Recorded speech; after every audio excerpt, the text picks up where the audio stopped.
Very very very good morning. और start करने जा रहे हैं अपना बहुत ही प्यारा सा सब्जेक्ट, नाम क्या दोस्तों उसका? डेट। चलिए ऑडिट में आज अपन जो स्टार्ट करने वाले हैं दोस्तों, वो अपन बातें करेंगे that is about the cooperative society के बारे में। यस दोस्तों, तो ऑडिट ऑफ अपन पढ़ेंगे कोऑपरेटिव सोसाइटी। नाम से ही क्या लग रहा है? Cooperative. What is this cooperative? सब मिलजुल करके काम कर रहे हैं। Very good. तो जैसे कि पार्टनरशिप होता है, सब मिलजुल करके काम करते हैं, कंपनीज होता है वहां पे भी सब लोग मिलजुल करके काम करते हैं, वैसे ये कोऑपरेटिव सोसाइटीज है।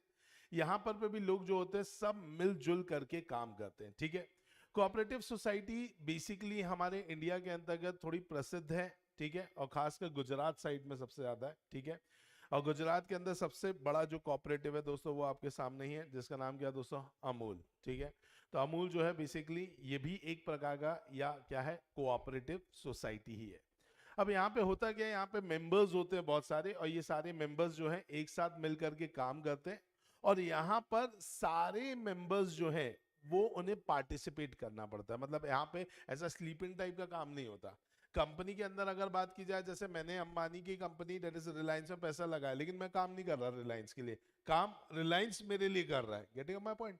तो अगर अपन बात करें तो भाई, अगर मैं अदानी से पैसा लगाऊंगा तो अदानी काम कर रहा है, लेकिन वो मेरे लिए काम कर रहा है।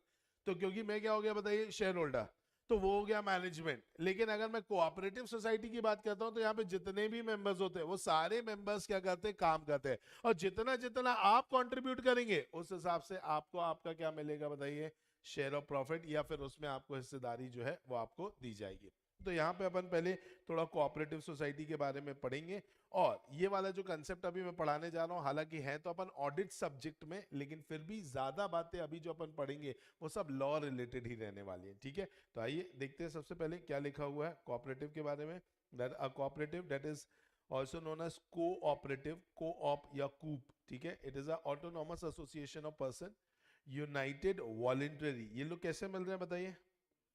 Voluntary. What is this voluntary?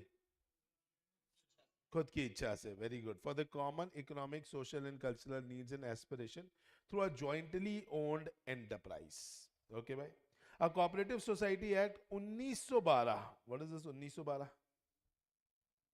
भाई ईयर का नाम है भाई, एक्ट है। कोऑपरेटिव सोसाइटी एक्ट कौन सा है? 1912। तो फिर क्या दिया हुआ भैया यहाँ पे कि cooperative society act 1912 a central act contains the fundamental law regarding the formation and working of cooperative society in India and is applicable in many state। एक अच्छी बात यह है कि जैसे अपन ने जनरल क्लॉज एक्ट पढ़ा है कैसा?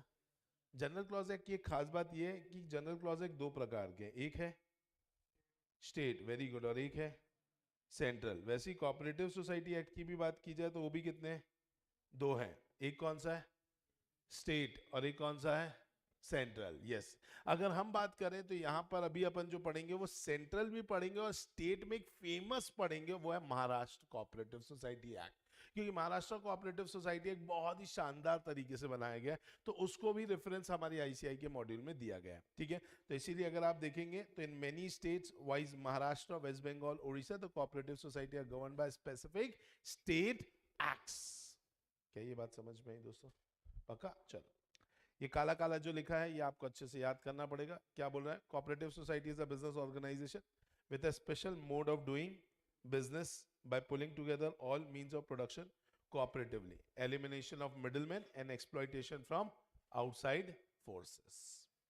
वापस पढ़ेंगे क्या लिखा है? It is a business organization with a special mode of doing business by pulling together all means of production cooperatively and elimination of middleman and exploitation from outside forces। सब लोग मिलके काम कर रहे हैं, और इसमें बाहरी आदमी की जरूरत ही नहीं है, सब अपन ही लोग मिलके काम कर रहे हैं। आज अमूल जैसा काम जो चल रहा है, अपन जब स्ट्रेटेजिक मैनेजमेंट पढ़ेंगे तब मैं आपको बताऊंगा अमूल की पूरी वर्किंग के बारे में। तब आपको वहां पे पता चलेगा कि भाई गाय से दूध निकालने से लेकर के यहाँ दुकान तक के प्रोडक्ट आने तक का सारा काम कोऑपरेटिव सोसाइटी वाले लोग कर रहे हैं। कोई मिडिलमैन है ही नहीं वहां बीच में, सारा काम वही कोऑपरेटिव सोसाइटी के लोग ही कर रहे हैं। तो अच्छी बात है ना कि भाई सब लोग क्या हो जाते हैं, एक साथ आ जाते हैं, तो एलिमिनेशन ऑफ मिडिलमैन है, कोई बिचौला बीच में नहीं है। और एक्सप्लॉइटेशन जो होता है भाई फ्रॉम आउटसाइड फोर्सेस, बाहर के लोग जो हमें एक्सप्लॉइट करके जाते हैं, हमारे साथ गलत करके जाते हैं, किसानों के साथ, ये दूध बेचने वालों के साथ जो गलत होता, अब वो होता ही नहीं।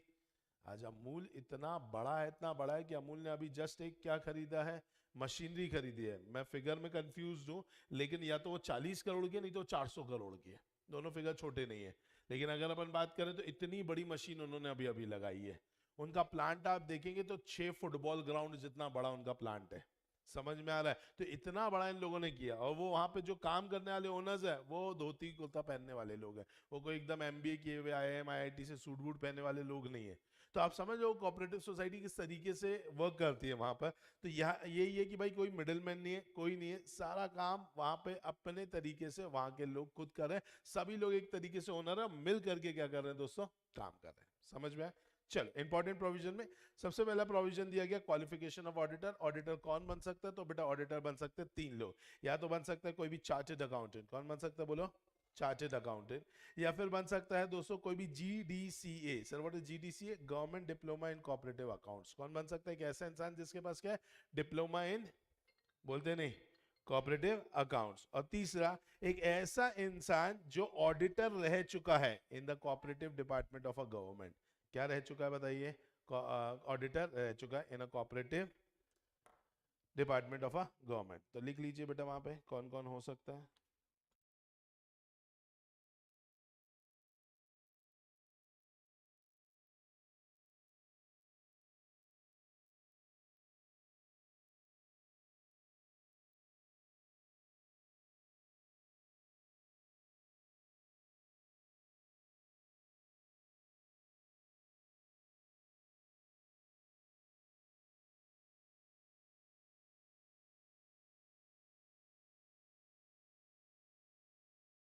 चलिए,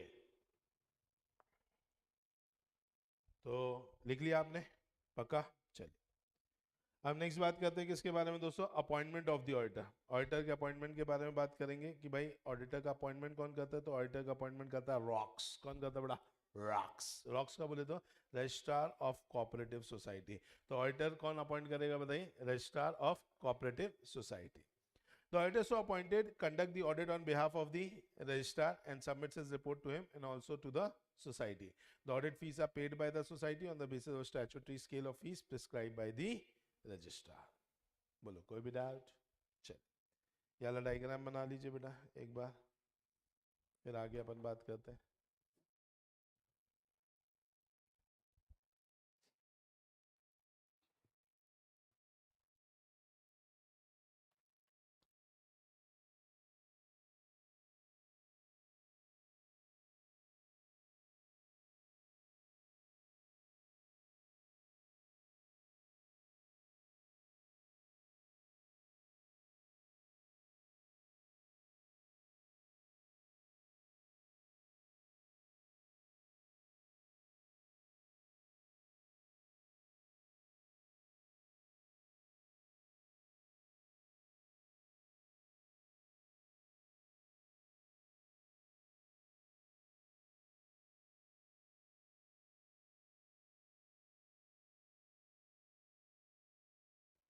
हाँ, on the basis of slab. Rocks decide fees on the basis of slab, लेकिन पे कौन करेगा? Cooperative society.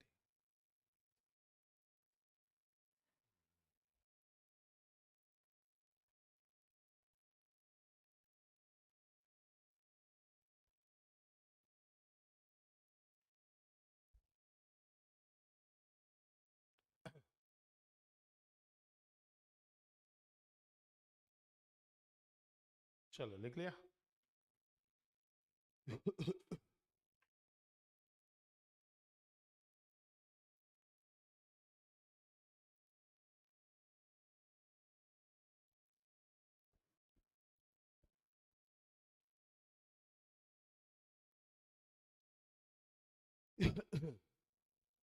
चलिए, क्या लिखा हुआ है भाई यहाँ पे?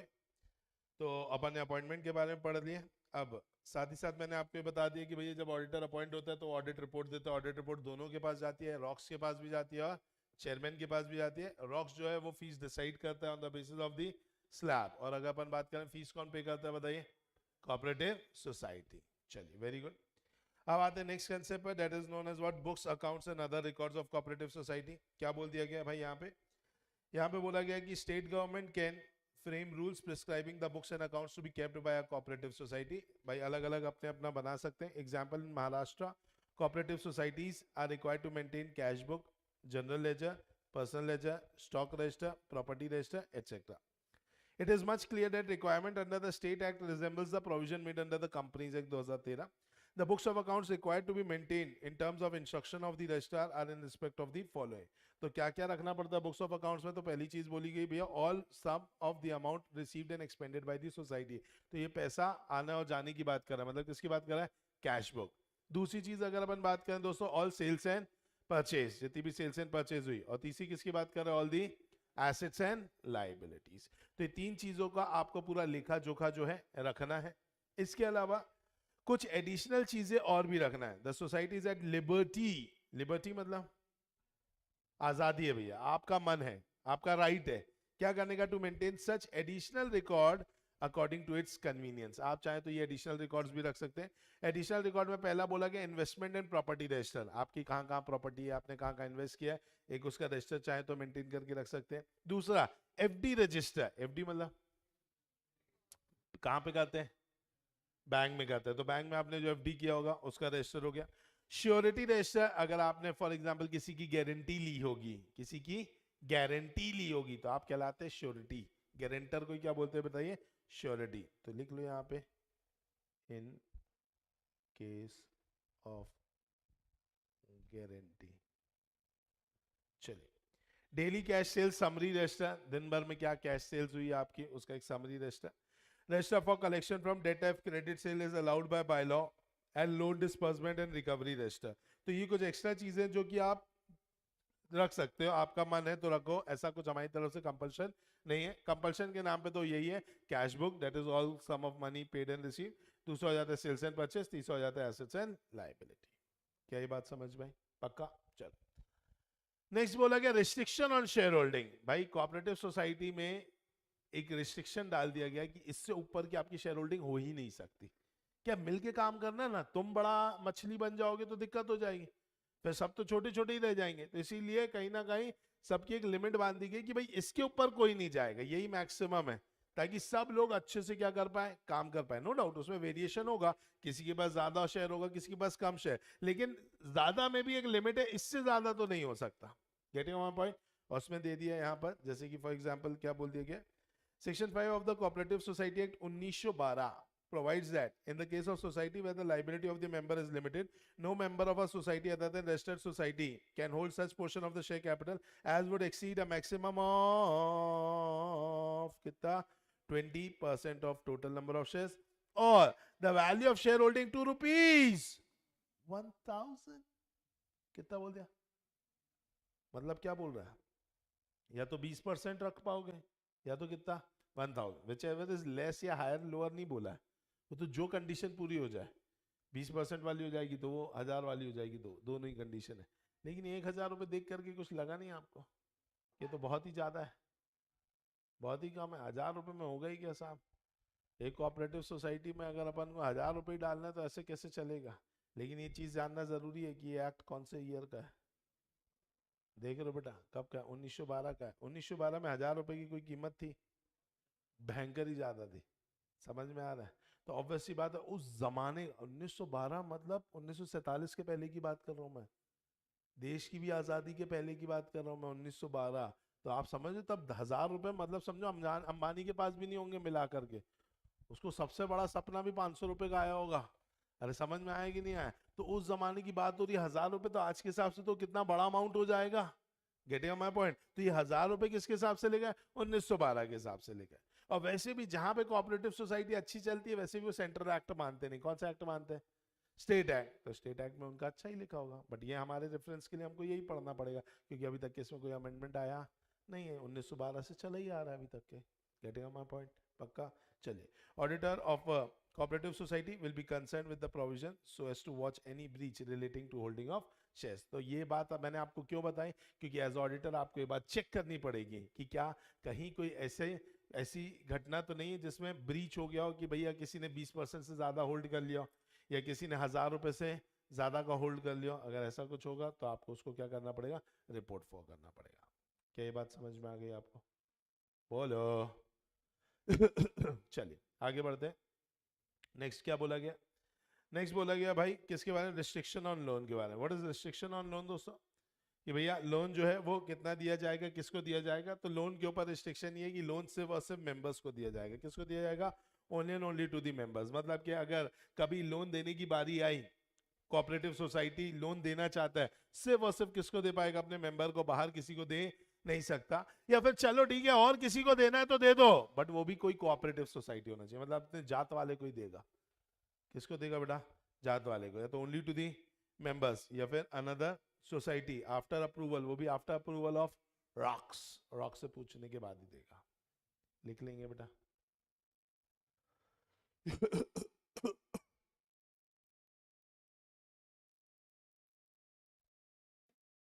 बोलो कोई भी डाउट? रिस्ट्रिक्शन ऑन बोरोइंग्स, ऊपर भी तो यही लिखा था। वो देने की बात थी, ये लेने की बात है।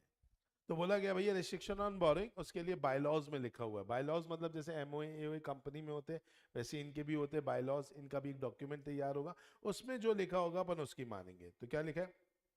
A registered society may accept loan and deposit from its member and other subject to the restriction and limits of the bylaws. जैसा bylaws बोलेंगे वो वैसा ले सकता है। The auditor will have to examine the bylaw in this respect. चलो next बोला investment of fund. भैया इनके पास अगर एक्स्ट्रा पैसा होगा तो ये पैसा कहाँ लगा सकते हैं? तो बोला गया भैया जब अपने पास एक्स्ट्रा पैसा होता है अपन कहाँ डालते हैं दोस्तों? बैंक में डालते हैं। तो भैया आप कहाँ डाल सकते हैं? इन द सेंट्रल और स्टेट कोऑपरेटिव बैंक। आपको पता है कोऑपरेटिव बैंक होते हैं सहकारी बैंक। सुना है यहाँ पे भी छत्तीसगढ़ सहकारी bank? Yes, that is a cooperative bank. ठीक है। महिला उद्योग सहकारी बैंक, महिलाओं के लिए भी अलग से ऐसा सहकारी बैंक खोला है। तो आप ऐसे ही बैंक्स में क्या करोगे? अपना पैसा डालोगे। तो आप सेंट्रल या state cooperative society cooperative bank में डालोगे या तो पैसा, या दूसरा any other cooperative bank other than central और state cooperative bank as it is approve by registrar on specified terms and condition. या फिर कोई और भी कोऑपरेटिव बैंक में डाल सकते हो जो भले ही सेंट्रल या स्टेट कोऑपरेटिव बैंक ना हो।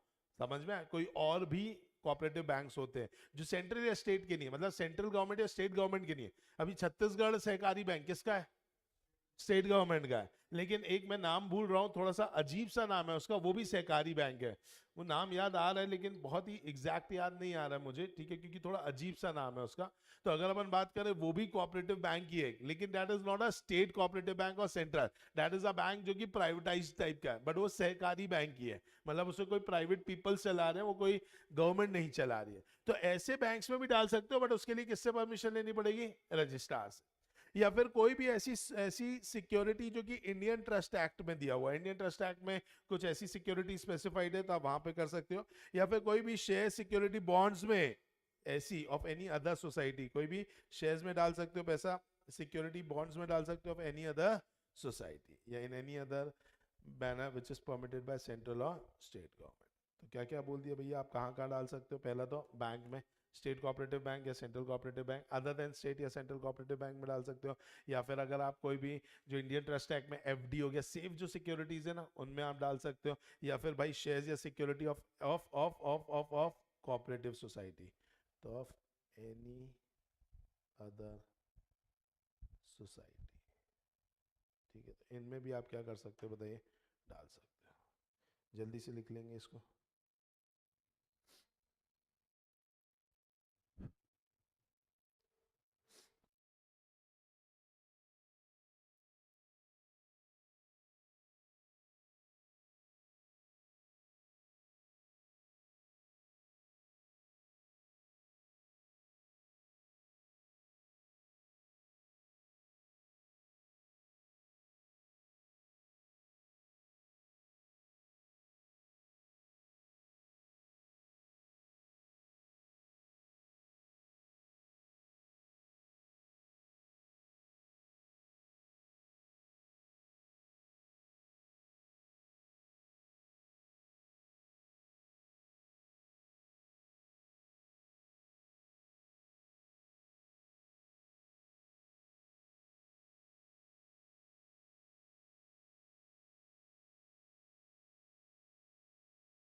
चलिए लिख लिया क्या? चलो भाई, तो ये हो गया हमारा, याद रहेगा। चल, नेक्स्ट कंसेप्ट है appropriation of profit. What is this appropriation of profit?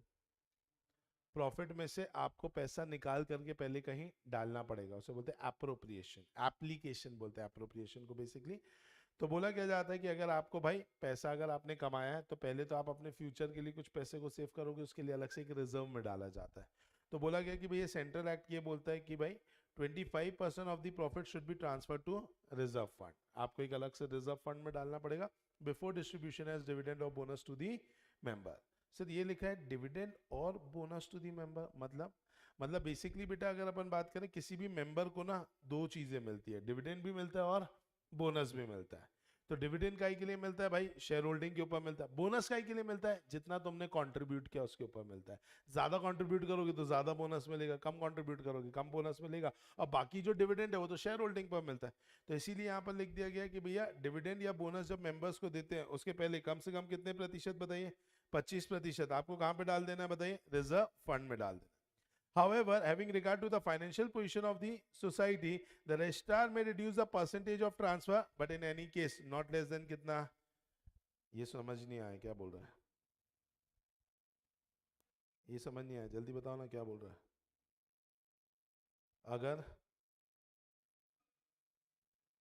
अगर आपकी फाइनेंशियल पोजीशन सही नहीं है, 25% नहीं डाल सकते हो, तो फिर मिनिमम 10% तो डालना ही पड़ेगा।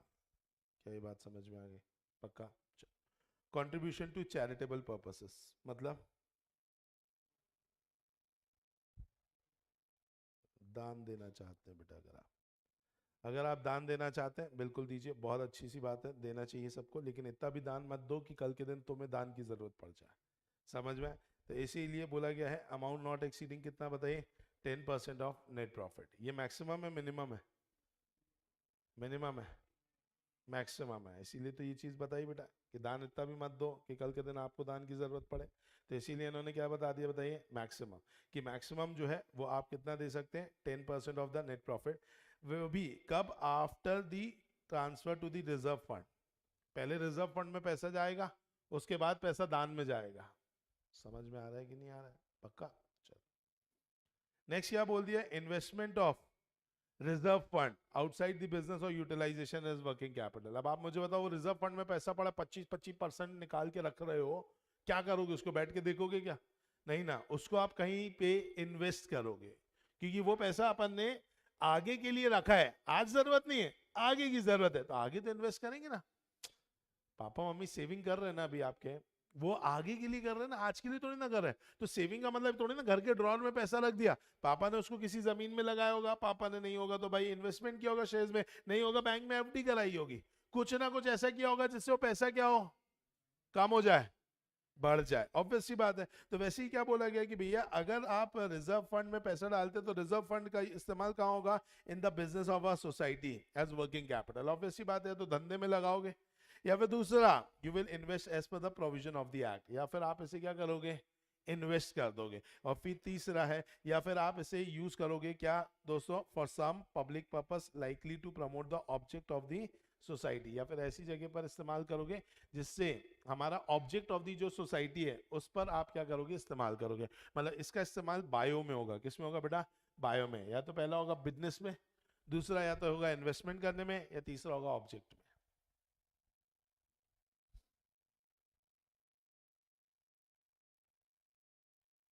बोलो पक्का? डी पॉइंट को कट करेंगे, कट मतलब सिर्फ डी को कट करेंगे, एक्चुअली डी कोई पॉइंट नहीं है, ठीक है। वो नीचे की कुछ बात कर रहा है, वो ये बता रहा है कि भैया auditor should ensure strict compliance of the state act and rules in this regard.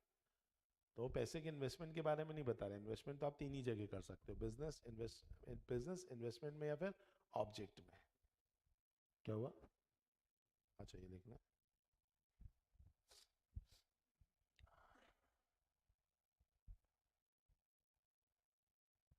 बोलो। contribution to education fund. Some of the state act provided every society shall contribute annually towards the education fund of the state federal society at the appropriate rate prescribed. Contribution to education fund is a charge on profit and not an appropriation. बहुत ही सही बात लिखी है और मुझे लगता है इसमें से एमसीक्यू बनता है। ठीक है, क्योंकि कहीं ना कहीं हमें भी ऐसा लग रहा है एजुकेशन फंड में देना कोई ज़रूरी चीज़ थोड़ी ना है, तो एप्रोप्रिएशन होना चाहिए। एप्रोप्रिएशन मतलब जब पैसा होगा तो हम देंगे एजुकेशन फंड में, लेकिन ये क्या बोल रहा है टिज़ा, चार्ज ऑन प्रॉफिट, भैया पैसा हो ना हो एजुकेशन फंड में जाएगा। तो ये बात से एमसीक्यू जरूर बन सकता है। समझ में आया कि नहीं आया? पक्का। अब बाकी क्या लिखा है कि भैया कोई कोई स्टेट एक्ट में दिया ही हुआ है कि आपको क्या करना पड़ेगा, कंट्रीब्यूट करना पड़ेगा annually towards the education fund. चल, कोई भी डाउट यहाँ पे? चल, नेक्स्ट क्या लिखा हुआ है, special feature of cooperative society audit. उसमें और क्या क्या आपको ऑडिट करना होगा, तो उसमें पहली चीज दी हुई examination of overdue date. What is this overdue date? What is this overdue date? जो ड्यू हो गया है, तो ड्यू हो गया है तो आपको इसे वसूल कर लेना चाहिए था, लेकिन अभी तक आपने इसे वसूल नहीं किया है, तो इसे अपन क्या बोलते हैं, ओवर ड्यू डेट। तो ओवर ड्यू डेट के लिए क्या करना पड़ेगा आपको, पहले तो क्लासिफिकेशन करना पड़ेगा। ऐसे कितने डेट हैं जो कि 6 महीने से ऊपर हो गए लेकिन 5 साल के अंदर है, ऐसे कितने डेट है जो कि 5 साल को भी क्रॉस कर गए। इस तरीके से आपको इनकी एजिंग एनालिसिस निकालनी होगी। क्या बोलते हैं technically? Ageing analysis. Ageing, age, age कितनी हो गई है उसकी, तो उसे बोलते हैं एजिंग एनालिसिस। तो पहला पॉइंट क्या बोला है, पढ़ेंगे और बताएंगे क्या लिखा है।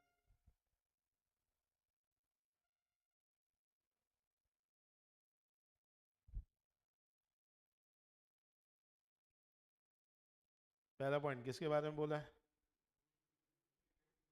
6 मंथ टू और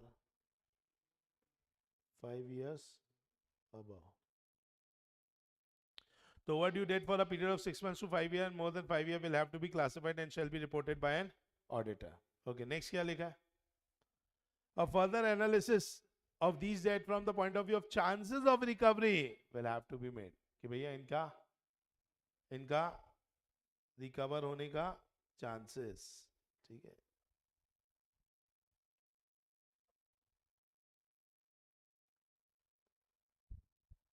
रिकवरी चांसेस देखना पड़ेगा। The auditor shall have ascertained whether proper provision for doubtful debt, PBD, provision for doubtful debt is made and whether the same is satisfactory. The percentage of overdue debt to the working capital and loans advance will have to be compared with last year so as to see whether the trend is increasing or decreasing. इसे अपन अपनी audit की भाषा में क्या बोलेंगे, बताओ क्या बोलेंगे इसे? एनालिटिकल प्रोसीजर लिखेंगे वहां पे, एनालिटिकल प्रोसीजर।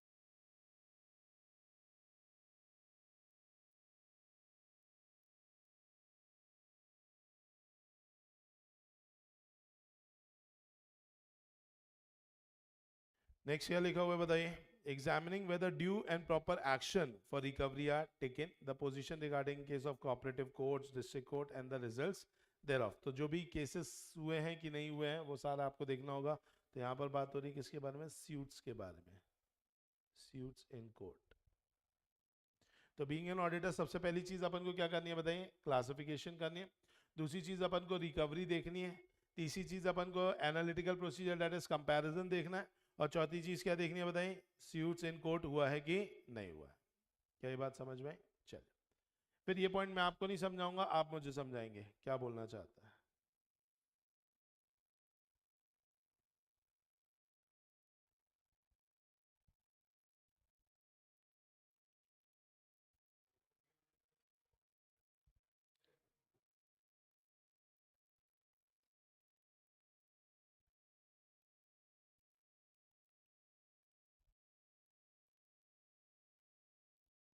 एक सांस में पढ़ो, शायद आपने कॉमा फुल स्टॉप को लेकर के पढ़ा है। एक सांस में पढ़ो एक लाइन को पूरा, समझ। Very good. अगर आप प्रॉफिट कैलकुलेट कर रहे हो तो उस समय आपको जो भी इंटरेस्ट आउटस्टैंडिंग एंड अक्रूड है, what is this outstanding and accrued? Earn हो गया है लेकिन अभी तक रिसीव हुआ नहीं है, तो जनरली अर्नड नॉट रिसीव्ड को अपन बोलते हैं अक्रूड। जो अक्रूड होता है ना, जनरली अपन उसे इनकम दिखा देते हैं।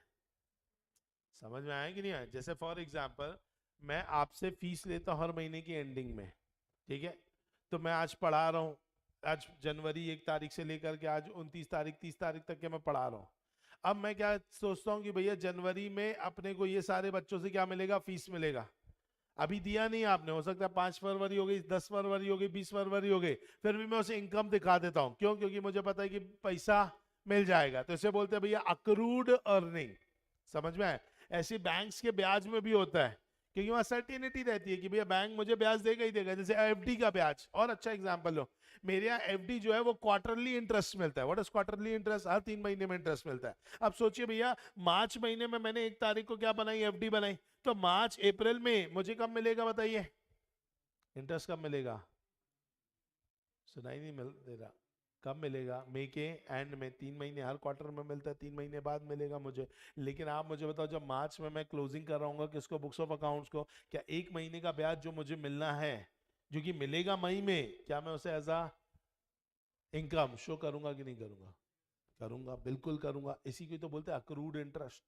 लेकिन यहाँ पे मना कर दिया, क्योंकि बेटा वो बैंक है, वो एफडी है, वो तो देगा ही देगा। लेकिन जो लोन तुमने किसी को दिया है, उसका ब्याज का पैसा वापस आएगा, ये पक्का नहीं है। तो इसीलिए उसकी अकाउंटिंग कौन से बेसिस पे होनी चाहिए?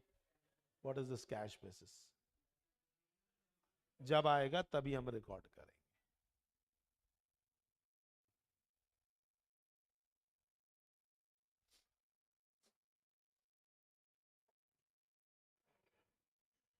चलिए, क्या ये बात समझ में आ गई? चलिए नेक्स्ट क्या लिखा है? Certification of bad debt, the bad debt and irrecoverable losses before being right of. अगर आप बेड डेप को राइट ऑफ करना चाहते हो तो ऐसे ही उठा के कुछ भी बेड डेप राइट ऑफ नहीं करोगे, क्योंकि पता यही तो षड्यंत्र है। जो बड़े बड़े लोग बैठे हुए हैं कहाँ पर, इसमें कोऑपरेटिव सोसाइटी में लीडर तो होगा। देखो बेटा, एक साथ काम करते हो ना, तो भी कोई ना कोई को तो लीडर बना के रखते हो। तो वहां पे भी अपने होते हैं सब प्रेसिडेंट एसिडेंट टाइप के लोग वहां पे भी होते हैं, जो कि वो कोऑपरेटिव सोसाइटी के लीडर होते हैं। इनके हाथ में ही सब कुछ होता है। तो इन लोग पता है जानबूझ के ज्यादा ना बेड्डे पे बेड्डे पास करते हैं, ताकि प्रॉफिट कम नहीं, ये लोग पैसा खा जाए। इनको प्रॉफिट से मतलब नहीं। ये बड़ी पदवी पे बैठे ना, ये तो बार बार क्या बोलेंगे, भैया वो पैसा खा गया क्या करें, ये पैसा खा गया क्या करें।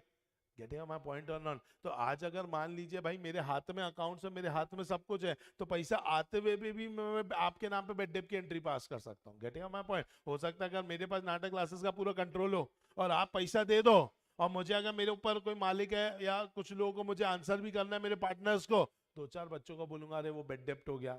नॉर्मल है भाई, हम भी समझते हैं, हाँ ठीक है, कई बार बच्चा बीच में छोड़ देता है, कई बार बच्चा बीच में नहीं आता, ठीक है, तो वो बेड डेप्ट हो ही जाता है, आगे की नहीं आती इनकम, और पता चला वो आ गई हो इनकम, वो मैंने रख भी ली और मैंने क्या बता दिया सबको, क्या हो गई है, बेड डेप्ट हो गई है। तो एक्चुअली में मैं ऐसा खेल कर सकता हूँ। वैसे कोऑपरेटिव सोसाइटी में भी जो बड़े बड़े लोग बैठे हैं जिनके हाथ में अकाउंट्स होता है, वो लोग ऐसा खेल कर सकते हैं। इसीलिए बोला गया है कि बेड डेप को अगर राइट ऑफ करना हो तो इतना आसानी से आपको करने नहीं मिलेगा। इसके लिए पहला, you need to have a certificate, you need to have a certificate. अगर महाराष्ट्र की बात है तो सर्टिफिकेट बनाएगा ऑडिटर।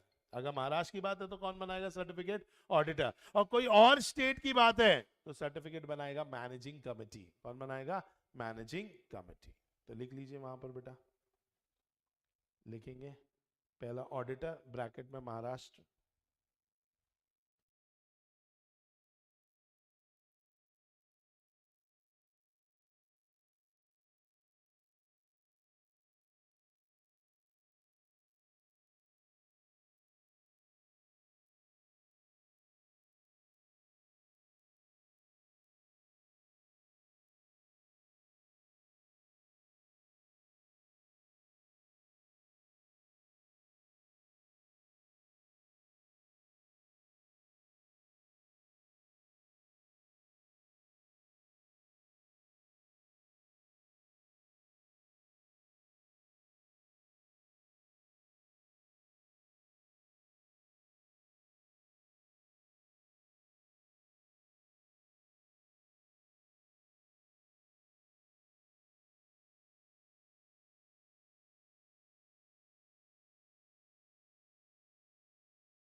चलिए लिखा गया। अब अंदर का पढ़ो क्या लिखा हुआ है यहाँ पे।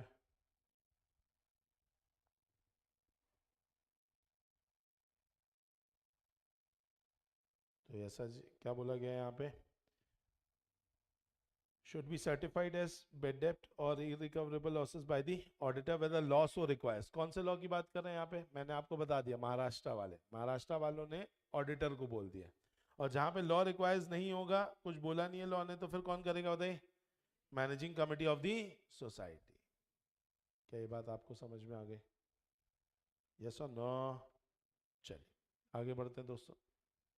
नेक्स्ट बात करने वाले हैं किसको लेकर के दोस्तों? That is about the valuation of assets and liability. ठीक है, तो valuation of assets and liability में सबसे पहला पॉइंट क्या बोल रहा है बताइए? Regarding valuation of assets, there are no specific provision or instruction under the Act and rules. As such, due regard shall be had to the general principle of accounting and auditing convention and standards adopted. तो मतलब कि यहाँ पे ऐसा कोई rules and regulation दिया नहीं है. Auditor will have to ascertain existence, ownership and valuation of the asset. ये किसको चेक करना पड़ेगा? खुद ही ऑडिटर को देखना पड़ेगा, उसी को ascertain करना पड़ेगा. फिक्स एसेट कैसे वैल्यू की जाएगी? पढ़िए कैसे वैल्यू की जाएगी? It shall be valued at cost less provision for depreciation. जो भी इंसिडेंटल एक्सपेंसेस इंकर्ड होते हैं वो सारे को क्या किया जाएगा? कैपिटलाइज। बहुत नई बात पढ़ी आपने, ये बताओ नई बात है क्या? क्या बचपन से ऐसे ही करते आ रहे हो?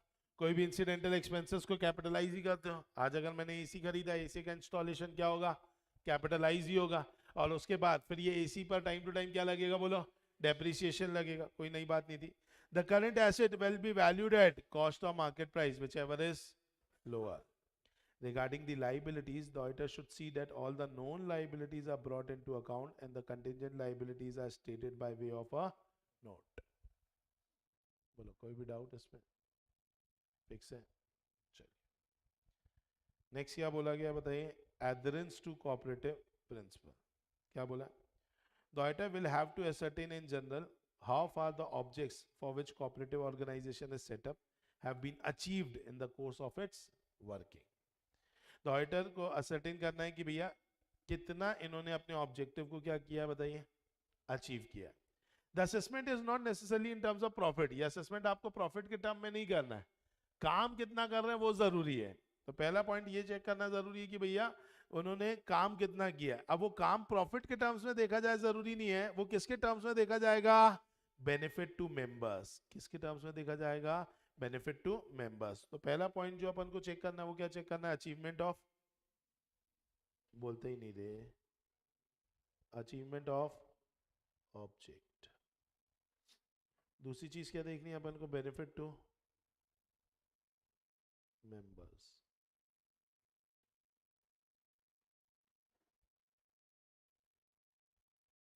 तीसरी चीज चेक करनी है कि क्या आपने जो फंड्स वगैरह हैं उनको ठीक तरीके से अप्लाई किया है कि नहीं किया। तो आपने ठीक तरीके से फंड्स को अप्लाई किया कि नहीं, मतलब कि कोई भी मिस एप्लीकेशन ऑफ फंड तो नहीं हुआ है।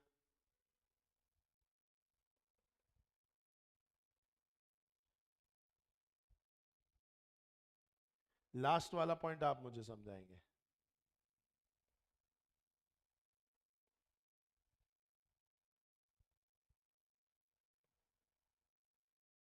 क्या बोल रहा है मेरे को समझ नहीं आ रहा। ये क्या होता है? Proprietary audit.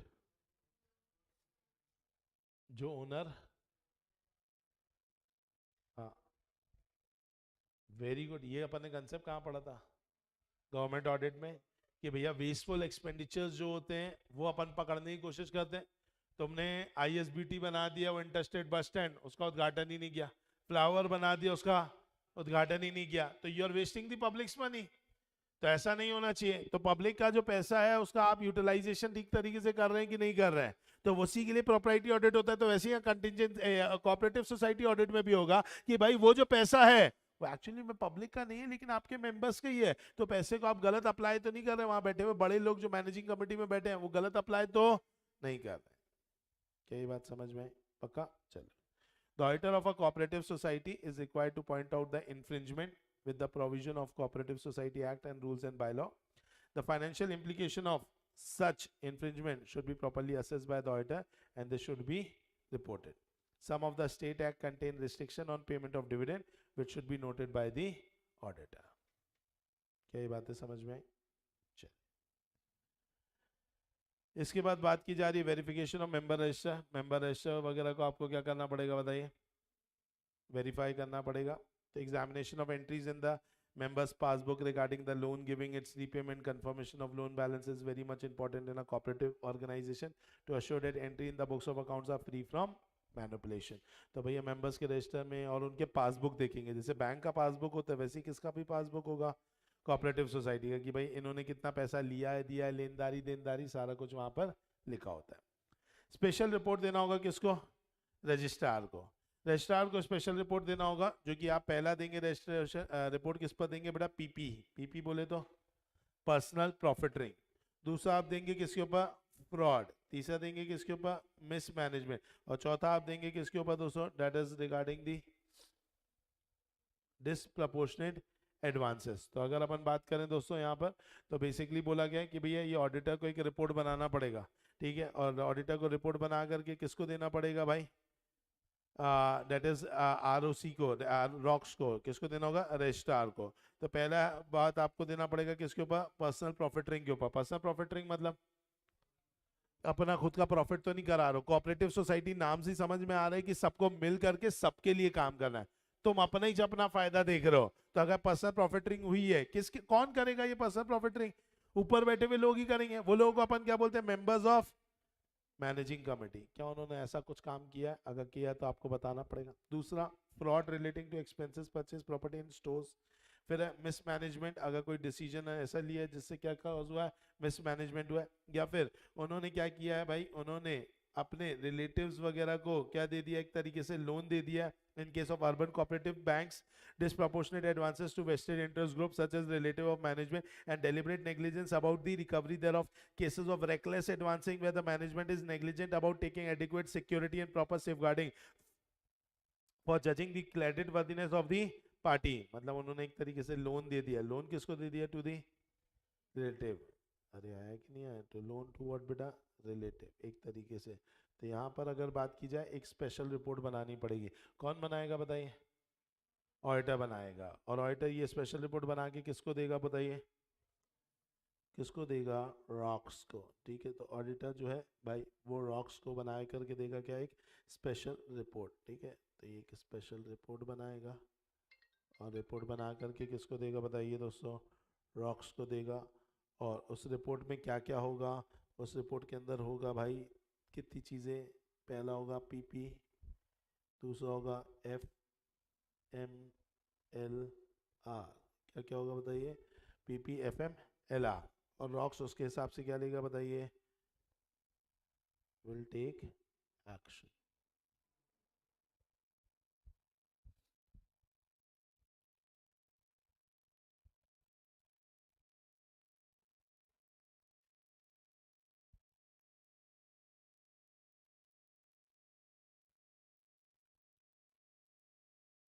कुछ बोलते नहीं आप लोग।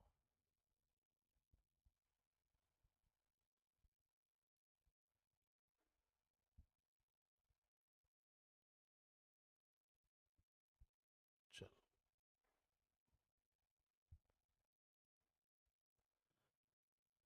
बताइए, कोई भी डाउट, शिमपॉल बना लीजिए फटाक से।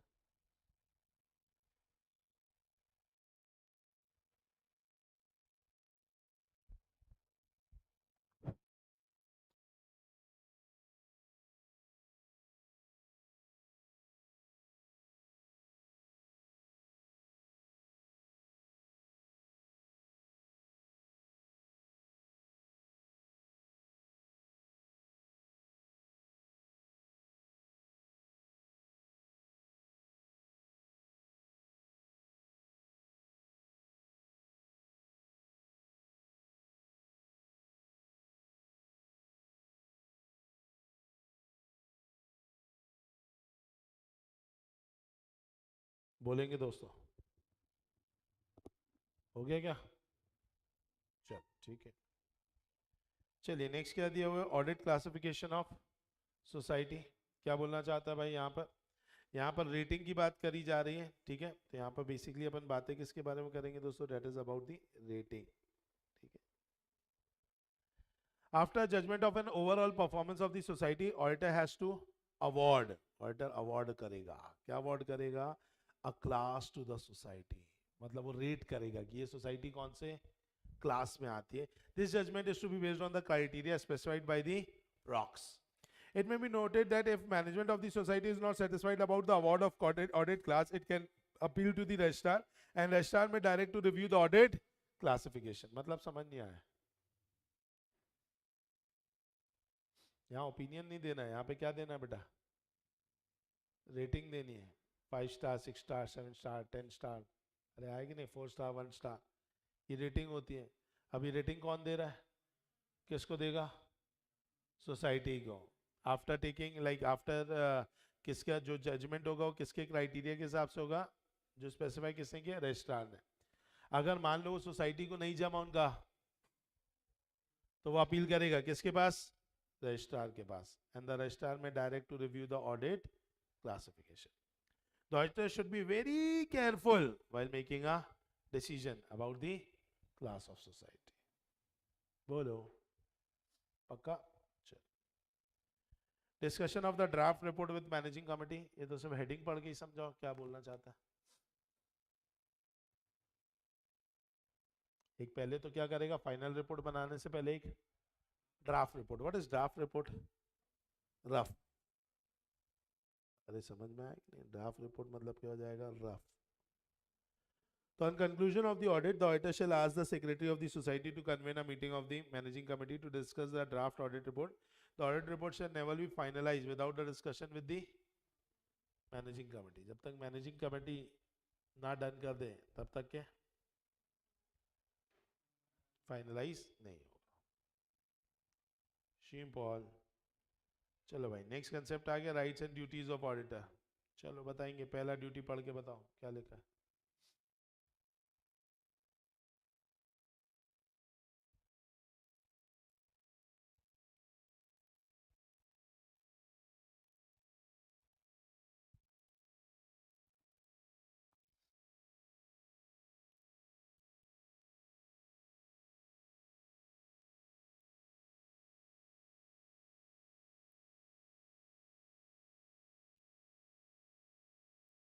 बताइए. पहला, ऑडिट हर एक साल में एक बार तो होगा ही होगा. दूसरा, audit shall include an examination of overdue date if any and valuation of. ऊपर सब पढ़ के तो आए हैं ओवरड्यू डेट के बारे में, क्लासिफिकेशन, रिकवरी के चांसेस, वैल्यूएशन ऑफ एसेट के ऊपर पे भी पढ़ के आए हैं कि भैया आपको जो फिक्स एसेट है वो माइनस होगा, डेप्रिसिएशन है कि नहीं, और जो भी उसके इंसिडेंटल एक्सपेंसेस वो कैपिटलाइज हुए हैं, वो सब हो गया. The registrar, the collector, or any other person authorized by general or special order in writing on this behalf of registrar shall at all time have access to all books, accounts, papers, security of society, and every officer of the society shall furnish such information regard to the transaction working of the society as the person making such inspection may require. क्या बोल रहा है?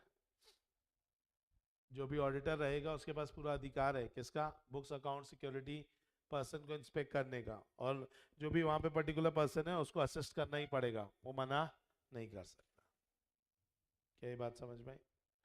Matters require reporting. चलिए लिख लेंगे इसमें कितने points हैं? 6 पॉइंट्स हैं जिन पर आपको अलग से क्या बनानी है बताइए? रिपोर्ट बनानी है. उसके अंतर्गत जो पहला पॉइंट है लिखेंगे दोस्तों. पहला पॉइंट है ऑल इंफॉर्मेशन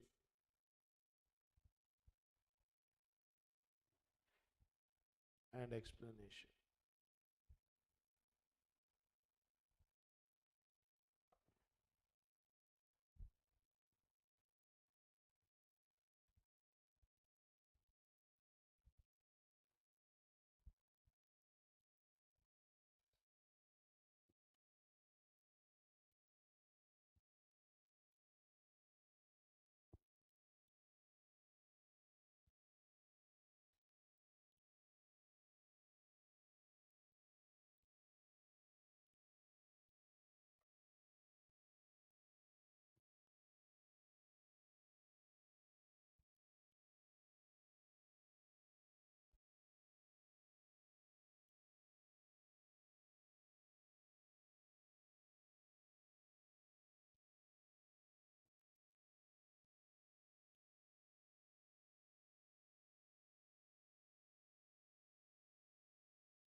लिख लिया क्या?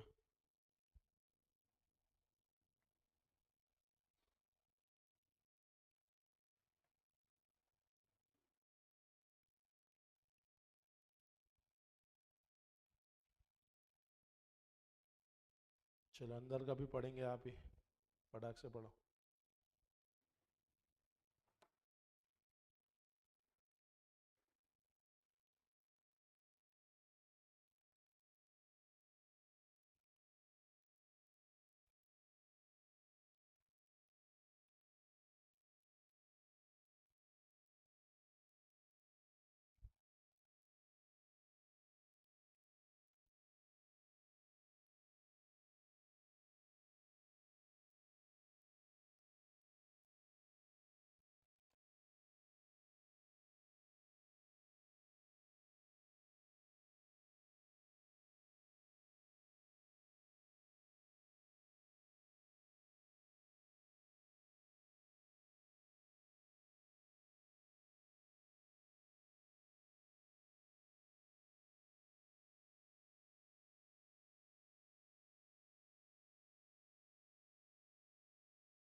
यस आदर्श बताइए।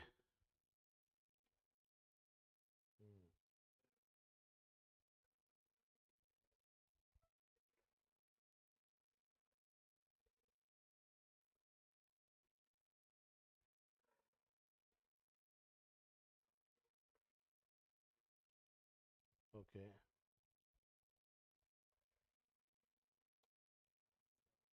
ओपिनियन नहीं देना है, उसके ओपिनियन के हिसाब से क्या सारे एक्सप्लेनेशन जो कि मिले हैं उसको, उसके हिसाब से क्या सारे अकाउंट्स की जो इंफॉर्मेशन जो रिक्वायर्ड बाय लॉ होनी चाहिए क्या वो है या नहीं है।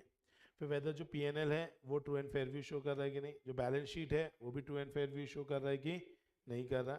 Weather in is opinion proper books of accounts जो कि रिक्वायर्ड बाय लॉ थी वैसा प्रिपेयर किया गया है कि नहीं किया गया।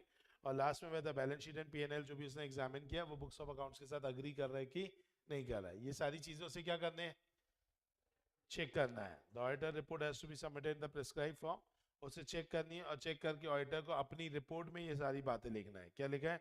The auditor will have to give qualifying observation if any of the answer to the above mentioned matters are negative. अगर कोई भी मैटर नेगेटिव रहा तो ही आपको क्या करना है, ये रिपोर्ट में लिखना है। अरे आया कि नहीं आया? पक्का? चल schedule forming part of audit report क्या बोल दिया? The form of audit report to be submitted by the auditor as prescribed in the various states containing a number of matters which the auditor has to state or comment upon. In addition to that, the auditor will have to attach schedules to the report. और भी कुछ चीजें आपको attach करनी पड़ेगी, जिसमें पहला क्या बता दिया गया भैया, पहला आपको इन्फॉर्मेशन देनी होगी that all transaction which appear to be contrary to the provision of the act, rules, bylaws of the society, all sum which ought to have been but have not been brought into account by the society, any material or property belonging to society which appears to the auditor to be bad or doubtful for recovery, any material irregularity or impropriety in the expenditure or in the realization of money due to the society, any other matter specified by the registrar in this behalf. In case of nil report in any of the above matter, the auditor will have to give a nil report. तो ऊपर अगर कोई भी बात आपको जो है नहीं मिली तो आप कैसी रिपोर्ट दे सकते हैं? नील रिपोर्ट दे सकते हैं। क्या ये बात समझ में आ गई? पक्का? चलिए अब आ गया है नेक्स्ट, किसके बारे में बात कर रहे हैं यहाँ पे? Accounts and audit as per multi state cooperative society act 2002। अभी तक क्या अपन कौन सा पढ़ा रहे थे? Cooperative society act 1912। अब यहाँ पर नया दे दिया एक और नया एक्ट, मैंने बताया ना 2 एक्ट के बारे में अपन पढ़ेंगे, एक होगा हमारा स्टेट एक्ट और एक होगा सेंट्रल एक्ट। तो अब अपन जो पढ़ने वाले हो एक तरीके से क्या, स्टेट एक्ट, उसका नाम ही क्या रखा है, मल्टी स्टेट एक्ट। समझ में आया कि नहीं है? तो मल्टी स्टेट एक्ट जो कि कब आया बताइए, 2012 में। क्या ये बात समझ में आई कि नहीं आई? पक्का? चलिए, सॉरी 2002 में, सॉरी। ठीक है, चलो। अब यहाँ पर पढ़ेंगे बुक्स ऑफ अकाउंट्स में, कुछ नया नहीं है, लगभग चीजें आपको सेम पिंच ही मिलेगी।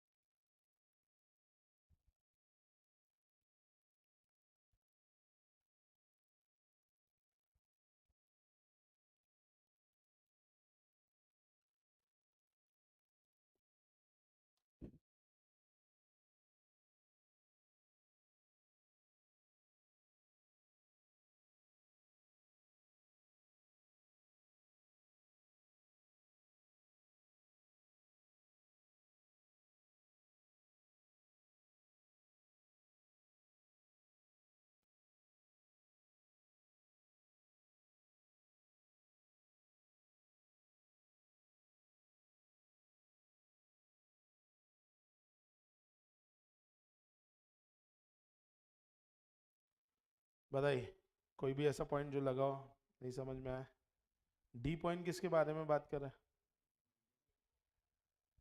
है? मल्टी स्टेट कोऑपरेटिव किस में, काय के बारे में बात कर रहा है डी पॉइंट?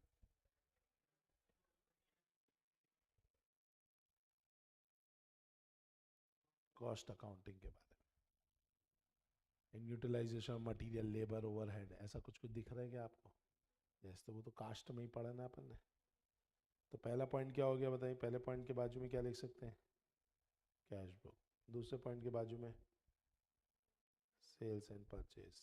तीसरे पॉइंट के बाजू में एसेट्स एंड लायबिलिटी। चौथा पॉइंट कॉस्ट अकाउंटिंग। चलो, पावर पढ़ेंगे, इसके बाद फर्स्ट ऑडिटर पढ़ेंगे, फिर सब्सिक्वेंट ऑडिटर पढ़ेंगे, इसके बाद पढ़ेंगे कौन कौन बन सकता है ऑडिटर, क्वालिफिकेशन ऑफ ऑडिटर। इसमें से आपको हल्की हल्की कंपनीज ऐड किया याद आएगा। चलो जल्दी से देखेंगे।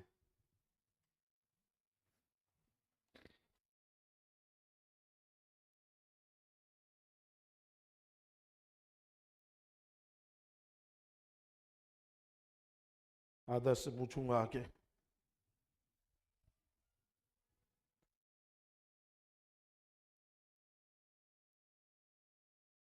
लायक बातें मत करो।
चलो भाई आदर्श बताओ।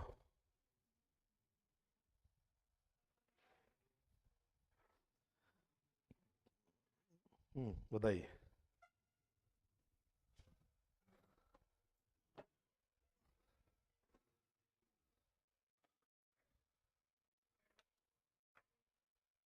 Very good. क्या मांग सकता है? Explanation, information. ओके, जो भी उसको चाहिए होगी।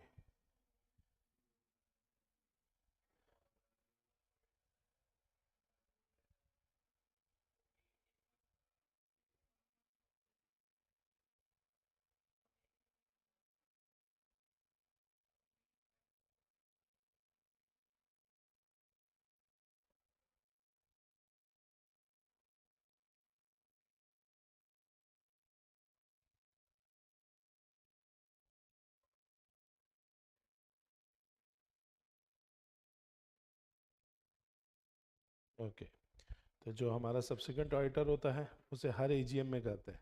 कंपनीज एक्ट में यही चीज़ क्या थी?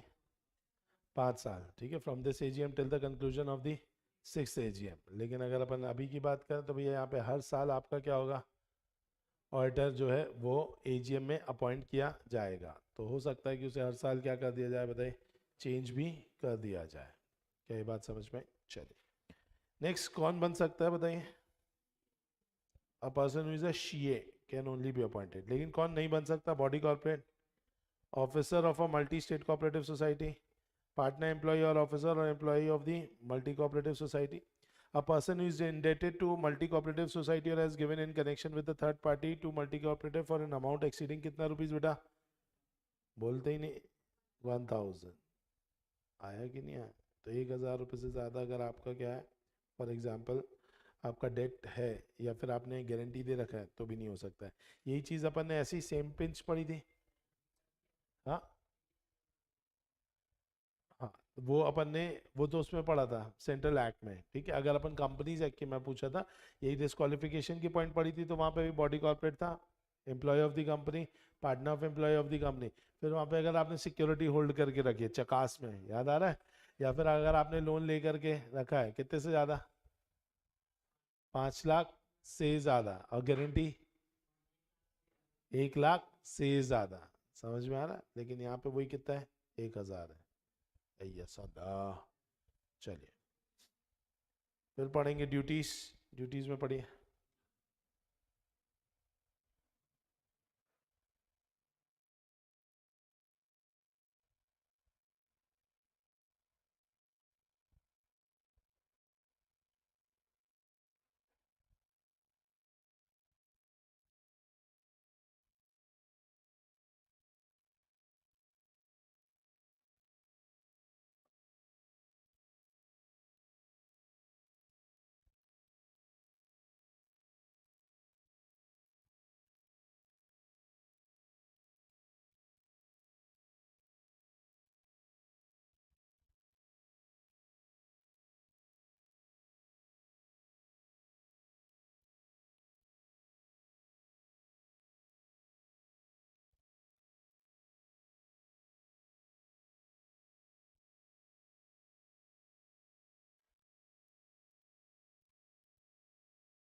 बताएंगे ड्यूटीज में पहला क्या देख रहा है? क्या लोन्स एंड एडवांसेस जो भी दिए गए हैं वो सिक्योर्ड है या नहीं है, और जो भी टर्म्स है वो prejudicial to the interest of the society तो नहीं है। यही सेम पिंच पॉइंट अपन ने कंपनीज वाले केस में भी देखा था, ठीक, कंपनीज में भी तो यही पॉइंट देखा था। फिर दूसरा, whether transaction are represented are merely by book entry are not prejudicial to the interest of the society, whether personal expenses have been charged to revenue, and where it is stated in the books and paper that any shares have been allotted for cash, whether cash has actually been received। याद आ रहा होगा जिन्होंने company law पढ़ा, 2 for share, 2 for loan, 1 for book entry, 1 for personal entry. तो इन्होंने यहाँ पर only सिर्फ यहाँ पे 1 फॉर शेयर हो गया वो वाला, ठीक है, that is allotment for cash. 1 for loan हो गया कि भाई कहीं जो लोन्स अगर दिए गए prejudicial to the interest of the company तो नहीं। 1 for book entry, 1 for personal entry. जिन लोगों ने कंपनीज मुझसे नहीं किया हुआ है कोई दिक्कत की बात नहीं है, लेकिन ये 4 पॉइंट आपको याद रखने होंगे। जिसमें पहला पॉइंट मैं आपको बता देता हूँ किसके रिगार्डिंग है बताइए? लोन से रिगार्डिंग है कि भैया जो लोन है वो कैसा सिक्योर्ड है कि नहीं है। तो पहला पॉइंट यहाँ पर लिखेंगे अपन किसके बारे में, लोन के बारे में। और इसमें कितनी बातें, दो बातें। पहला प्रॉपरली सिक्योर्ड, ठीक है भाई, इसमें लिख दो। दूसरा प्रॉपरली सिक्योर, दूसरा क्या हो गया, not prejudicial, not prejudicial to interest of society, ठीक है। फिर book entry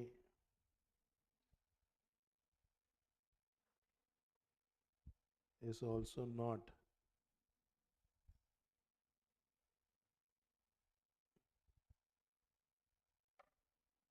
prejudicial to the interest of the society, personal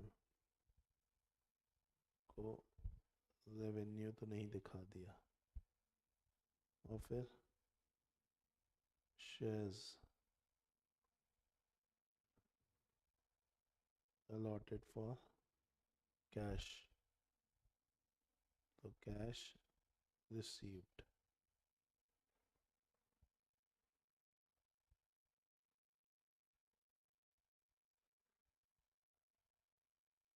तो जो शेयर्स है उसे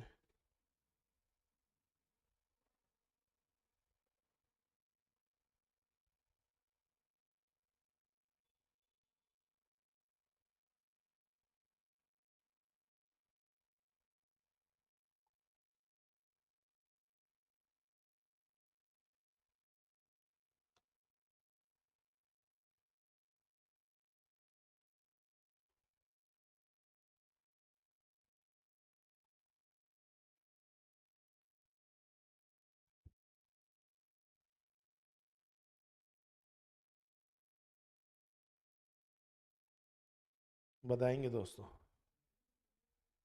हो गया क्या, लिख लिया, चलो मेकिंग रिपोर्ट पढ़ेंगे।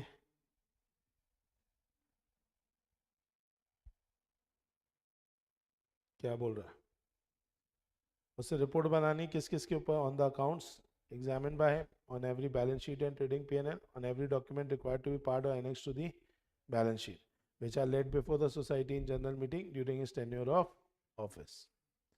The report shall state that whether in his opinion to the best of his information according to the explanation given by him the said accounts gives the information required by this act and the manner so required and give a true and fair view.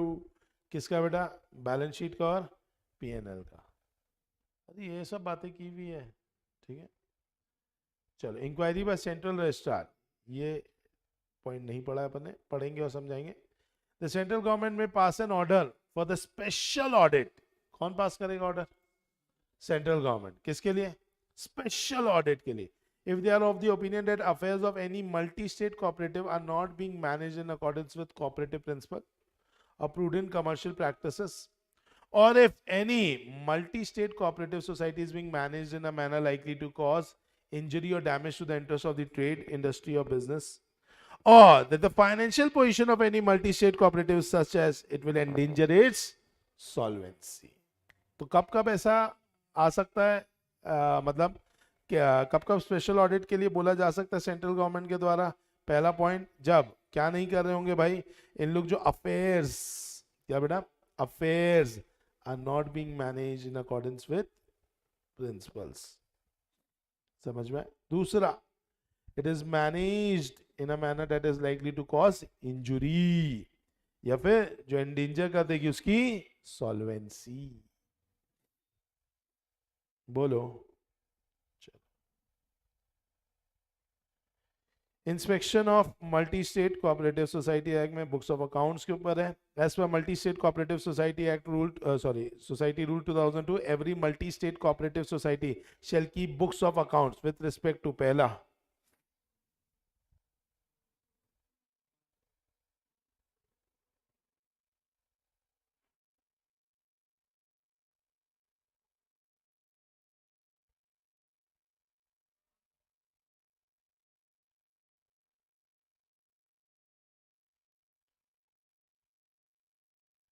बताइए पहला point क्या बोल रहा है?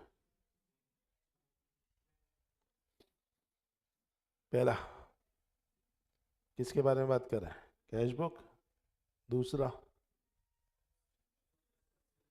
Sales and purchase of goods, और साथ ही साथ क्या हो गए? Asset and liability. In case of multi state cooperative engaged in cost accounting. ठीक है भाई। Audit of multi state cooperative में क्वालिफिकेशन ऑफ एन ऑडिटर कौन बन सकता है? जो क्या होगा? सीए। ये तो वापस से सेम चीज आ गई क्या? ओके, कटस पीटूस कर दो, कॉटस कॉटस, इसको भी कर दो, इसको भी कॉटस कर दे क्या? क्योंकि वो मैंने ऊपर जो लिखा था वही चीज लिखी है, पढ़ लेते हैं। इसको अपॉइंट कौन करेगा? बोर्ड। विद इन 1 मंथ, दिख रहा है? यही पढ़ा था। Hold office till the conclusion of first AGM. Board अगर फेल कर जाता है तो फिर कौन करेगा? Subsequent auditor shall be appointed at each AGM. अरे yes or no until the conclusion of next. ये तो अपन ने ये भी कर लिया, तो इसको भी क्या कर दो? कॉटस। पावर एंड ड्यूटी, अरे सब रिपीट हो गया यार। Coates. Content of auditor report, ये देखना पड़ेगा।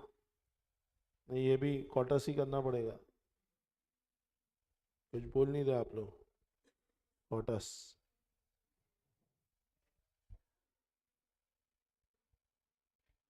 नहीं, ये power of central government to direct special audit in certain cases. ठीक है, तो अगर अपन बात करें उसमें हो गया क्या?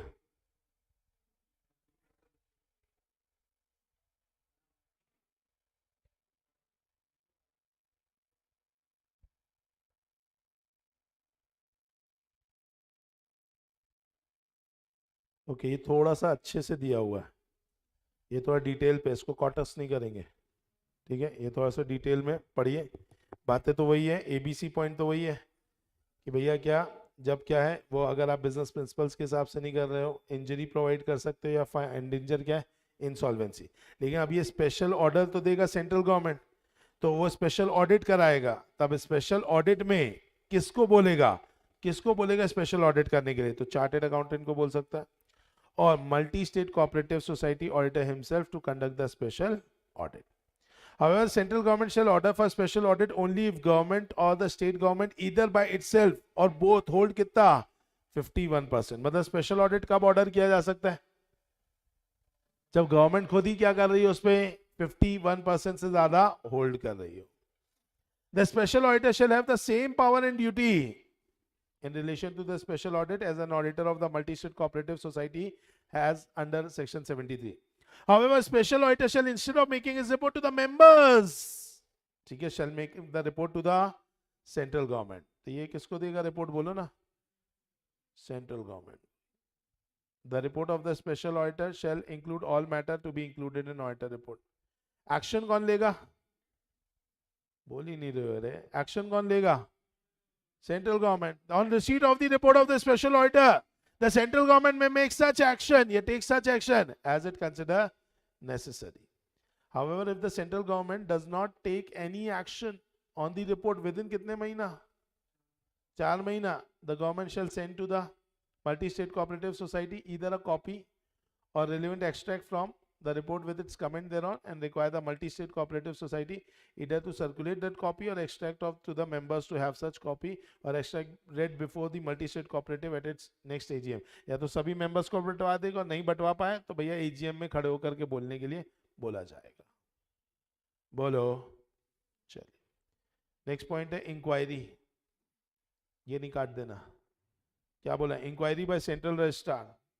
The central registrar may, on request from a federal cooperative to which multi-state cooperative is affiliated, या a creditor not less than 1/3 of the member of the board, या not less than 1/5 of the total number of multi-state cooperative society, hold an inquiry or direct some person authorized by him by order in writing on his behalf to hold an inquiry into the constitution, working and financial condition of a multi-state cooperative। मतलब अगर उसको क्या मिलेगा बताइए? कोई complain आई, ठीक है, तो वो कंप्लेन पर इंक्वायरी होल्ड करवाएगा। कौन कराएगा? Central registrar. अब कंप्लेन करने वाला कोई ऐसे ही मुंह उठा के कोई भी नहीं कर सकता है।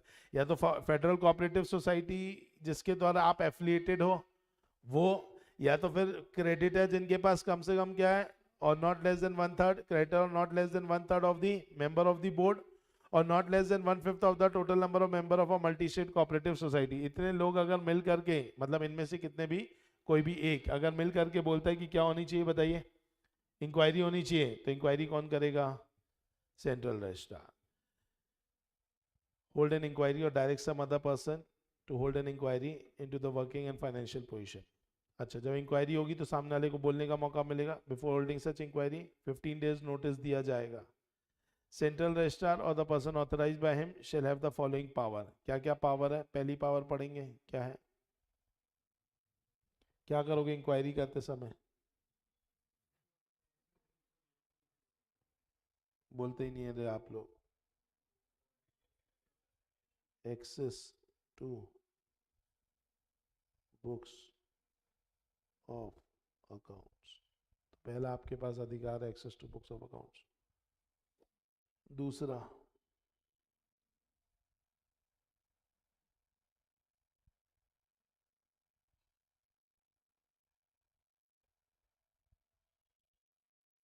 दूसरा क्या करोगे, क्या बुलाओगे, बोलते ही नहीं आप लोग,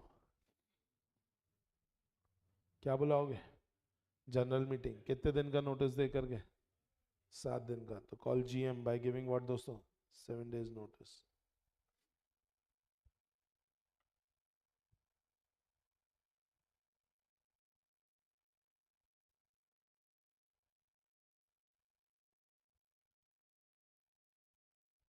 क्या करोगे, तीसरा point, summoning and question on oath. जो कहूँगा सच के सिवा कुछ नहीं कहूँगा, ऐसा आप summoning and question on oath करवाओगे।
क्या हो रहा है बताइए। इंस्पेक्टर रिपोर्ट देगा किसको, सेंट्रल रजिस्ट्रार को, जो कि 3 महीने के अंदर कम्युनिकेट करेगा किसको, सेंट्रल रजिस्ट्रार किसको देगा, एमएस कॉस। एमएस कॉस क्या होता है, multi state cooperative society, FI that is financial institution, और फिर तीसरा हो जाता है रेगुलेटर को। तो पढ़ेंगे 5th पॉइंट, फॉलो अप पढ़ो, फॉलो अप पढ़ेंगे क्या लिखा हुआ है।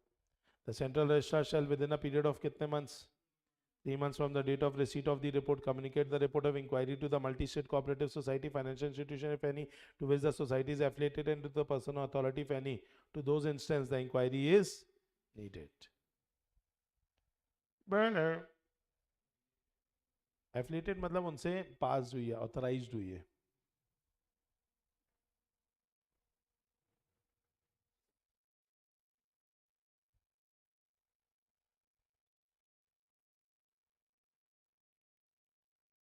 चलिए, ऊपर अगर आपने एक वर्ड देखा होगा तो यहाँ पे वर्ड लिखा है इंक्वायरी, दिख रहा है। नीचे सेम पिंच कंसेप्ट ही देखने के लिए मिलेगा, लेकिन वर्ड क्या लिखा है।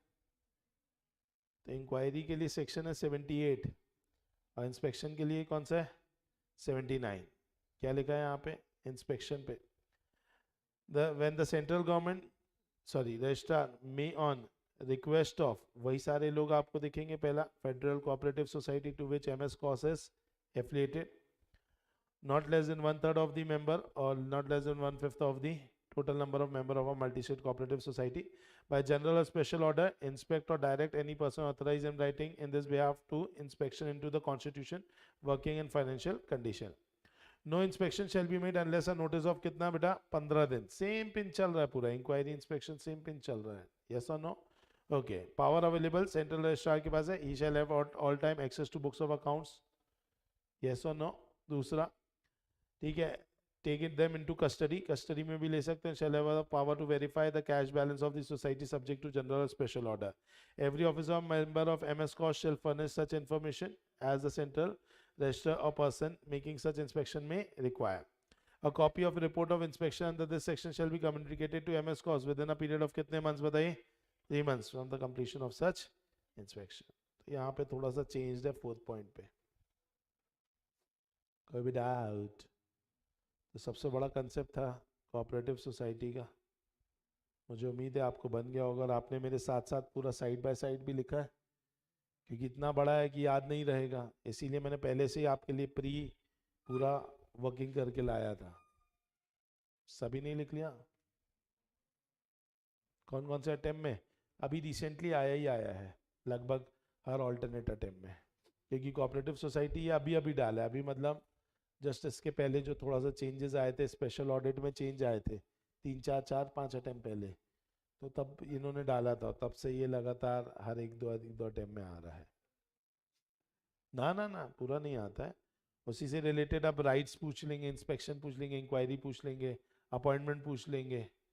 तो वैसा है. आपको क्या क्या चेक करना पड़ता है, डेट के बारे में पूछ लेंगे, वैल्यूएशन ऑफ एसेट्स के बारे में पूछ लेंगे, ओवरड्यू डेट के बारे में आप ऑडिट में क्या क्या ध्यान दोगे, इन्वेस्टमेंट रिजर्व्स का पैसा कहाँ कहाँ यूटिलाइज हो सकता है. छोटे क्वेश्चन आते 3 मार्क 4 मार्क के.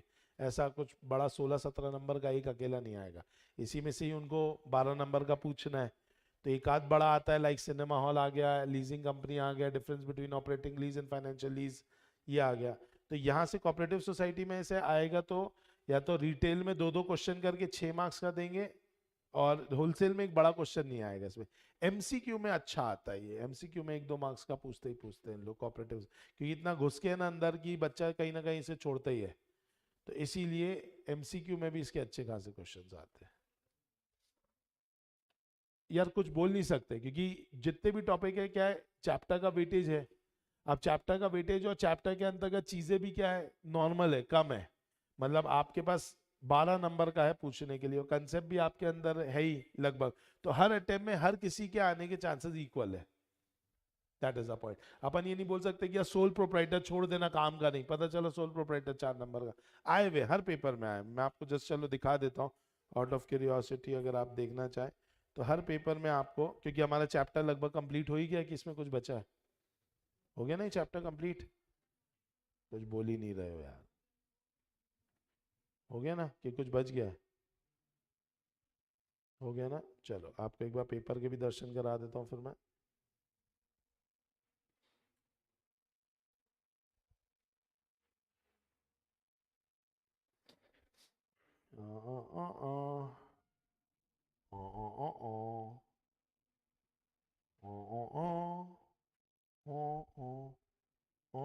देखो बेटा, चले आइए, देखेंगे आप यहाँ पर.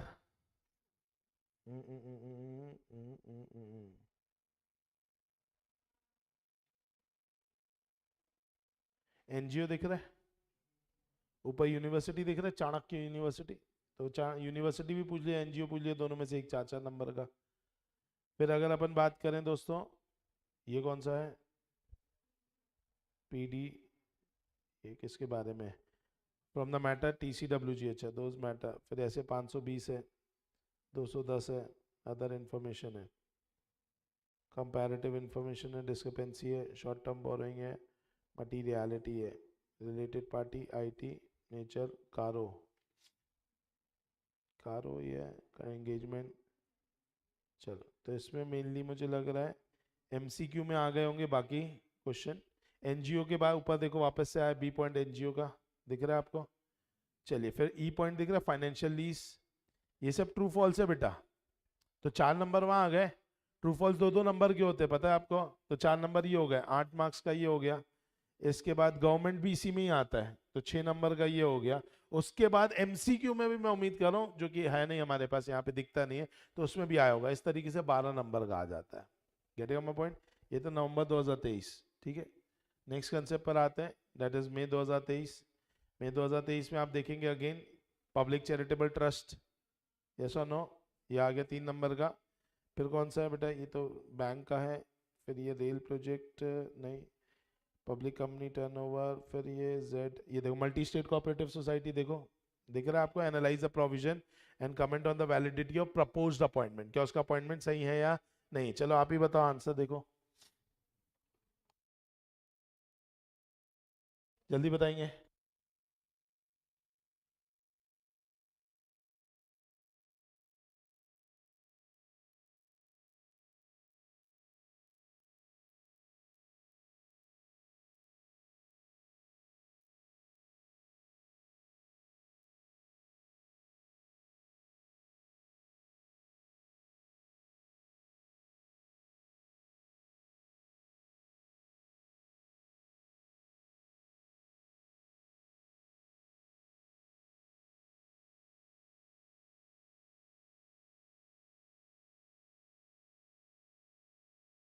चलो, क्या समझ में आया बेटा?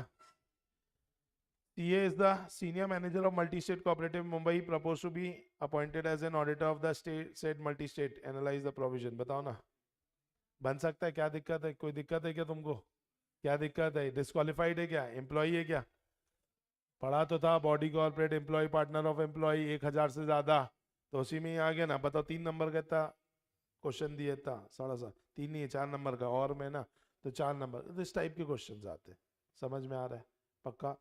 तो लगभग लगभग आपको इसके अंतर्गत अगर आप जाएंगे आगे, ट्रू एंड फॉल्स में भी आपको अच्छे खासे क्वेश्चंस इसमें दिख जाएंगे, ठीक है। ट्रू एंड फॉल्स में अगर एनालिटिकल कोऑपरेटिव सोसाइटी, देखो जी, आप वही पूछो ना, कोऑपरेटिव सोसाइटी हर उसमें आया ही हुआ है।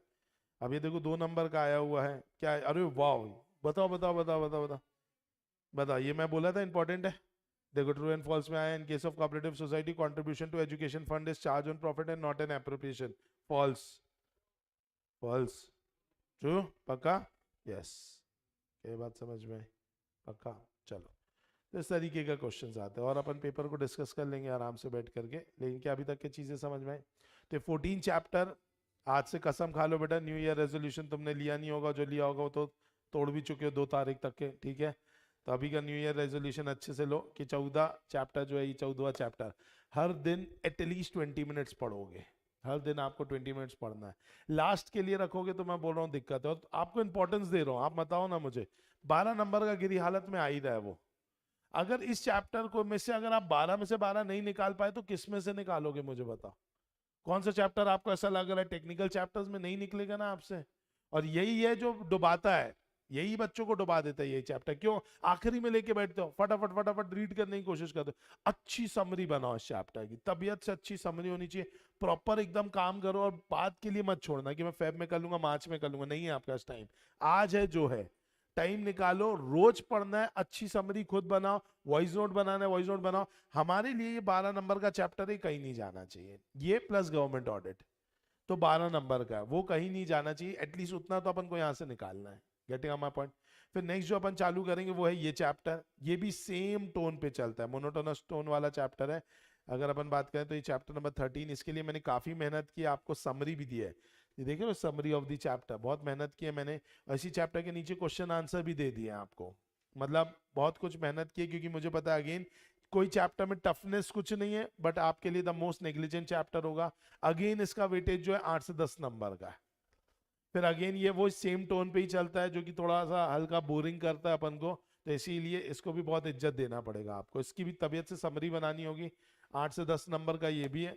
अगर आपने 13वां और 14वां चैप्टर ही एक साथ पढ़ लिया अच्छे तरीके से, तो मैं आपको गारंटी दे रहा हूँ आपका 30 मार्क्स जितना, 25 टू 30 मार्क्स जितना आपका प्रिपेयर्ड है।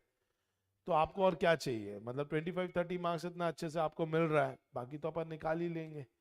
तो ऑडिट के लिए यही 2 चैप्टर, और ये वेटेज भी आपको मैंने बता चुका है। आपको याद है अपन ने वेटेज के बारे में बात कर चुकी है?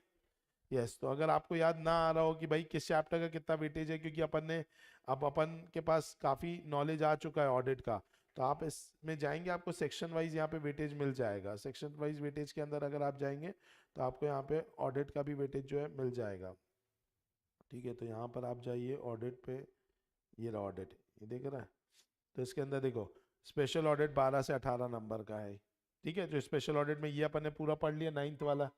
ये ऑडिट ऑफ बैंक मेरे को पढ़ाना है, वो मैं अलग से पढ़ाऊंगा। तो यही 18 नंबर का आ रहा है। और जो मैंने अभी ऊपर आपसे बात किया था audit of items of financial statement, वो कहाँ दिया हुआ है, ये रहा आइटम, ये रहा 20 नंबर का। जो अभी मैं 13वां चैप्टर बोल रहा था 8 से 10, आई एम सॉरी, वो 20 नंबर जितना है अकेला। अकेला 12 से 20 नंबर का है, मतलब एवरेज 15 मार्क्स ले लो ना भाई। एवरेज 15 से 16 मार्क्स का है, वो 12 से 20 है, तो एवरेज आ जाएगा 15 मार्क्स। मतलब अभी वो जो अपना एक चैप्टर है, वो जो मैं छोटा मान रहा था 8-10 मार्क्स का, वो एक्चुअली 8-10 मार्क्स का नहीं है, वो 15-1 मार्क्स का है। अच्छा खासा उसमें से आपके पास पोर्शन है। गवर्नमेंट ऑडिट वो आइटम ऑफ फाइनेंशियल स्टेटमेंट और स्पेशल ऑडिट का ही पार्ट है, वो मैंने उसको अलग इज्जत दी है। हाँ, कारो ऑडिट रिपोर्ट के अंदर आता है बेटा, ये ऑडिट रिपोर्ट के अंदर ही आपको कारो भी मिलेगा। कारो कहाँ चला गया, ये दिख रहा है आपको, कारो कारो कारो, यस। तो ऑडिट रिपोर्ट भी अच्छा खासा पोर्शन है, ऐसे 700 सीरीज प्लस कारो मिला लो तो 12 नंबर जितना आ रहा है। तो कितना इजी इजी पोर्शन है, मतलब मेरे को नहीं लगता कि बहुत चीजें टफ है। टफ कब बनती है पता है, जब तुम उसे बहुत एलोंगेट करते हुए पीछे लेकर के जाओगे, मार्च अप्रैल तक के आपका दिमाग भ्रष्ट हो जाएगा। तो अगर अभी मेहनत कर ली, समरी बना ली ना, तो ऑडिट में एग्जामिशन स्कोर करना भी मजाक ही है। बस ढंग से पढ़ना है, मेन आप इज्जत नहीं देते। आपको एक तो ग्रुप 1 दिखता है, उसके बाद आपको ऑडिट थ्योरी दिखता है, उसके बाद उसकी टेक्निकल लैंग्वेज दिमाग में रहती नहीं है। ये 3 कारण है ऑडिट में पास ना होने के, और कोई कारण नहीं है। क्योंकि पहले आपका ध्यान ग्रुप 1 पे जाता है, या ग्रुप 2 पढ़ रहे हैं लास्ट लास्ट में, ग्रुप 1 तो इतने टाइम से छुआ नहीं, तो फरवरी मार्च में क्या करते हो, ग्रुप 1 में ध्यान देते हो। ऑडिट तुमने ढंग से पढ़ा नहीं, टीचर ने तो पढ़ा दिया, लेकिन वो लर्निंग एस्पेक्ट आपका काम था, वो आपने किया नहीं, तो आप लास्ट में सोचते हो करने का। अच्छा, उसके बाद तुमको वहां पे एडवांस अकाउंट्स दिखा करता था पहले के बच्चों को, और एफएम दिखता था, तो उनको लगता था यार ये भी सिर दर्द है, प्लस ईआईएस भी एक सिर दर्द होता था। तो कहीं ना कहीं ऑडिट और ईआईएस दब जाता था इन सब बोझों के तले में। पहला ग्रुप 1 प्रॉब्लम क्रिएट करता है, दूसरा प्रॉब्लम क्रिएट करता है एडवांस और एफएम, क्योंकि बच्चा उस पर ज्यादा इंक्लाइंड हो जाता है। लेकिन आपके केस में चीजें और थोड़ी अच्छी हुई हैं, चीजें ज्यादा बेस्ट हुई हैं। आपको थोड़ा सिंसियर तरीके से और बहुत अच्छे प्लान वे पे पढ़ोगे तो आपके लिए इस पे एग्जामिशन स्कोर करना मजाक हो जाएगा। समझ में आया? पक्का? चले, तो अभी के लिए अपन कर रहे हैं दोस्तों इतना ही, ठीक है, मिलते हैं नेक्स्ट